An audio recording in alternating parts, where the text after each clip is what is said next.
तुम तो वही हो ना जिसने कल दूध पिलाई की रस्म में 20,000 रुपए मांगे थे।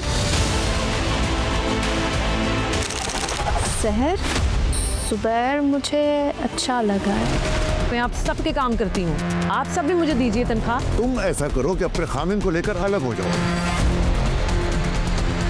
क्या मैं अच्छी तैयार नहीं हुई? ना मुंह धो के रहो। अम्मी की बजाय अगर सहर से कुछ सीख लेती तो आज बहुत बेहतर लग रही होती। हमारा रिश्ता तो बचपन में ही तय हो गया था। सॉरी, डाइजेस्ट नहीं हो रहा, मजाक कर रही हो राइट? इसीलिए कह रही हूँ कि इस रिश्ते से इनकार न करना। वो मुझे साइड पे धकेल के रमशा का रिश्ता जुबैर से करना चाहती है। सहर को चीजें चुराने की आदत है। सच में? जा, प्लीज प्लीज मेरा हाथ छोड़े। तुम्हारे हाथ कितने प्यारे हैं अंबर। देखिए ड्रामा सीरियल मकाम बुध रात 9 बजे सिर्फ ऑन टीवी पर।